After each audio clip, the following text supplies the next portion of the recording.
Informasi selanjutnya, Polda Sulawesi Utara menetapkan seorang wanita sebagai tersangka atas dugaan kasus perdagangan orang, yaitu bayi sebagai sasarannya. Wanita bernama Cici ini hanya tertunduk pasrah saat tindakan tak bermoral yang ia lakukan dibongkar aparat dari Polda Sulawesi Utara.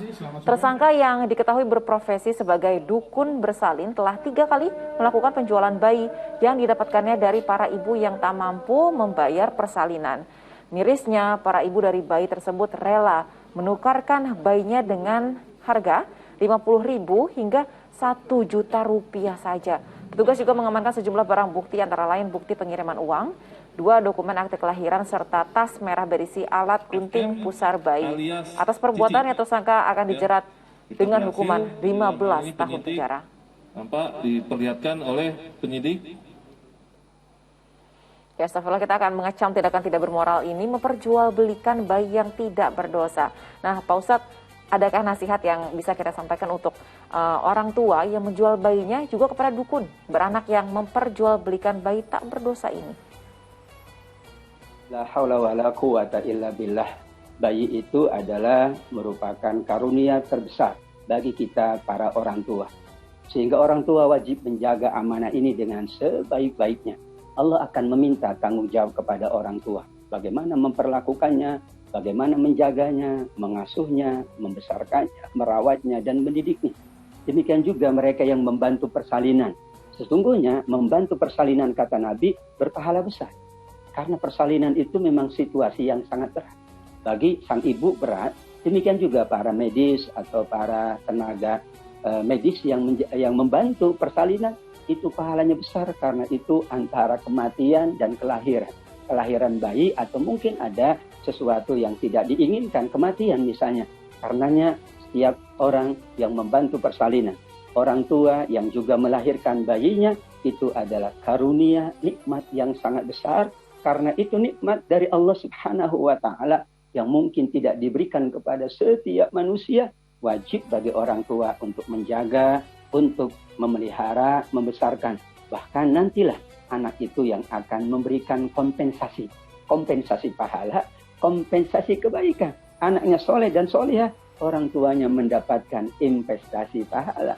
Beruntunglah bagi orang tua yang mampu menjaganya, namun merugilah bagi orang tua yang mengabaikan amanah dari Allah Subhanahu wa Ta'ala. Ya, Pak Ustadz, ini dalam Islam kita mengenal istilah adopsi. Apa saja yang harus diperhatikan agar adopsi anak yang dilakukan ini tidak melanggar syariat? Ya, betul Mbak Wanda. Esensi dari adopsi ini kan membantu orang tua yang mungkin tidak mampu membesarkan, baik secara finansial umumnya maupun secara pendidikan.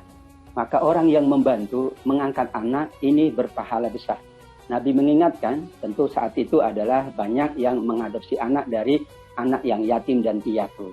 Maka siapapun yang mengurus, yang mengasuh, yang membesarkan anak dari orang lain, maka Nabi mengatakan, aku dan dia akan seperti ini di dalam surga, saking dekatnya dengan Nabi SAW. Karenanya at-tabani, adopsi itu ada etikanya. Yang pertama, siapapun yang mengadopsi anak, maka dia adalah tetap ayah angkatnya atau orang tua angkatnya. Surat Al-Ahzab ayat 5 mengingatkan, panggillah anak angkatmu dengan nama dari orang tua kandungnya. Tidak boleh dia menjadikan anak angkat sebagai anak kandungnya, namun membesarkannya, memenuhi hak pendidikannya, pengasuhannya, finansialnya, itu berpahala besar di sisi Allah Subhanahu wa Ta'ala. Yang kedua pula, manakala ia sudah mengadopsi, mudah-mudahan ini menjadi pintu keberkahan dari Allah, maka dia tetap jangan memutuskan nasab dari orang tuanya. Tidak boleh diputus. Ya, mungkin dia mengadopsi, akhirnya orang tuanya, orang tua yang tidak berada, akhirnya anaknya dilupakan atau dijauhkan dari orang tua kandungnya. Karena mengadopsi anak adalah memenuhi hak anak. Sehingga hak anak tetap ada pada orang tua kandungnya. Tetap diingatkan lagi bahwa sungguhnya kamu punya orang tua, ini orang tuamu, dan ayo kita bareng-bareng saling membantu membesarkan antara orang tua angkat dengan orang tua kandungnya. Kalau itu dijalankan oleh kedua-duanya, maka anak mendapatkan pemenuhan. Kebutuhan fisiknya dibesarkan, diasuh, kebutuhan rohaninya karena ia masih dijaga oleh orang tua kandungnya, di samping oleh orang tua angkatnya, insya Allah. Baik, satu pertanyaan lagi Pak Ustadz, ini soal anak angkat.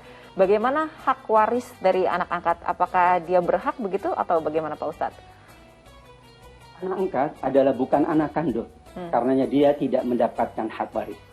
Hak waris itu adalah yang ada ikatan nasab atau ikatan pernikahan. Suami dan istri, ya tentu itu saling mewarisi. Demikian juga anak dengan orang tua kandung, anak kandung maksudnya. Sedangkan anak angkat diberikan oleh Allah Subhanahu wa taala hak namanya wasiat. Wasiat itu selain dari ahli waris.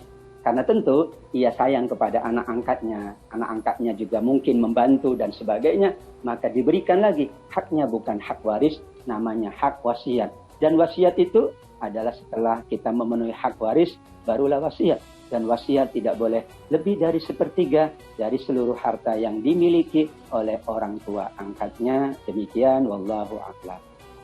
Baik, terima kasih Pak Ustadz. Kita lanjut.